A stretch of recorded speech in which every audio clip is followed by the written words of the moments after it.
সদ্যপ্ৰয়াত গণশিল্পী ৰাজু ফদিয়াৰ দেৱৰ যি আমি আদ্যশ্ৰাদ্ধ আয়োজন কৰিছিলোঁ ৰাজহুৱাভাৱে, সেই আদ্যশ্ৰাদ্ধৰ দিন খুব ওচৰ পালেহি, নিচেই ওচৰ পালেহি। অহা 9 ফেব্ৰুৱাৰী তাৰিখে আমাৰ আদ্যশ্ৰাদ্ধৰ দিন ধাৰ্য কৰা হৈছিল আৰু আহি আমি আমাৰ যিমানখিনি সদ্যহতে আমাৰ কাম আছিল সকলোখিনি কামেই খুঁটি নাটি প্ৰায় 80% কামেই আমাৰ শেষ হৈ গৈছে। আমি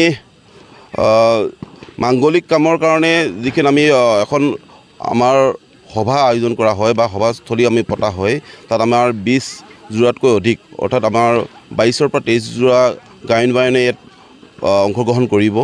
অসমৰ বিভিন্ন প্ৰান্তৰ পৰা তেওঁলোক আহিব আৰু আমাৰ যি খাদ্যাভাস হ'ব, আমি একেলেঠাৰি 35টাৰ পৰা 40টা আমি খাদ্যগৃহ আমি নিৰ্মাণ কৰিছোঁ। সকলো ৰাইজে তাতে আহি খাদ্য গ্ৰহণ কৰিব পাৰিব। আমি সেই হিচাপে আমি অতিথিশালা এটা নিৰ্মাণ কৰিছোঁ। অতি কমেও আমাৰ 3000-4000 মানুহ একেলগে আমাৰ বহা সুবিধা হ'ব। এটা স্মৃতিচাৰণ আমি নিৰ্মাণ কৰি উলিয়াইছোঁ। তাতে একেলগে আমাৰ 1000তকৈ ওপৰ মানুহে তাতে সৰ্বধৰ্মীয় প্ৰাৰ্থনা সভা অনুষ্ঠিত কৰিব পাৰিব। আমি ঠিক তেনেকৈ তেওঁৰ যি সৃষ্টিৰাজি, তেওঁৰ যিখিনি বাদ্যযন্ত্ৰ আছে বা তেওঁক গুণমুগ্ধসকলে যিখিনি আমাৰ শোকবাৰ্তা প্ৰেৰণ কৰিছে, সেই সকলো সামগ্ৰী আমি এটা আছুতীয়া জেগাত, আছুতীয়া বুলি ক'লে ভুল হ'ব, আমি এটা সংগ্ৰহালয় আমি নিৰ্মাণ কৰিছোঁ। তাতে তেওঁ গুণমুগ্ধসকলে যিবিলাক শোকবাৰ্তা প্ৰেৰণ কৰিছে, তেওঁৰ যিবিলাক বাদ্যযন্ত্ৰ আছে, তেওঁৰ গীত মাতবিলাক আছে, সকলোসমূহ আমি একেলগে একগোট কৰি ৰাখিম আৰু সেইখিনি অসমৰ ৰাইজে সুন্দৰভাৱে তেওঁলোকে দেখিবলৈ পাব। আমি লগতে এখন স্মৃতিগ্ৰন্থ আমি সেইদিনাখন আমি উন্মোচন কৰিম। স্মৃতিগ্ৰন্থত তেখেতৰ গুণমুগ্ধসকলে যিসকল মানে তেখেতৰ মানে তেখেতৰ গীত মাত সম্পূৰ্ণ তেখেতৰ ওপৰত যিটো আধাৰিত লিখনিসমূহ দিছে, ইতিমধ্যে আমাৰ প্ৰায় সকলো কাম শেষেই হৈছেগৈ।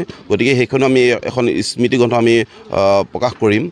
তাৰ সমান্তৰালভাৱে আমি ৰাইজৰ সুবিধাৰ্থে আমি অসমৰ বিভিন্ন প্ৰান্তৰ পৰা যিহেতু ৰাইজ আহিব, সকলোকে আমি এটা মানে নিৰ্দিষ্ট আমাৰ পাৰ্কিং ব্যৱস্থা কৰা হৈছে। মানে এটা ৱে হ'ব, মানে এটা ৰাস্তা দি আহিব আৰু এটা ৰাস্তা দি ওলাই যাব, সেইখিনি আমি ইতিমধ্যে ব্যৱস্থা কৰিছোঁ। ইয়াতে আমাৰ প্ৰায় 2000মান আমাৰ স্বেচ্ছাসেৱক স্বেচ্ছাসেৱিকা থাকিব। তেওঁলোকে অকণো কষ্ট নোপোৱাকৈ আমি সম্পূৰ্ণ নিৰীক্ষণ কৰি আছোঁ, কাৰণ দূৰ দূৰণিৰ পৰা যিহেতু আলহী আহিব। গতিকে আমি সকলোকে আমি যাতে এই আদ্যশ্ৰাদ্ধখন আহি মানে এটা সুস্থিৰ এটা বাতাবৰণ পাই যায়, সেইকে আমি আশা কৰিম। আৰু অসমৰ ৰাইজক আমি বিনম্ৰভাৱে আহ্বান জনাইছোঁ, সকলোৱে আহক, এই ৰাজু ফদিয়া আদ্যশ্ৰাদ্ধলৈ আহক।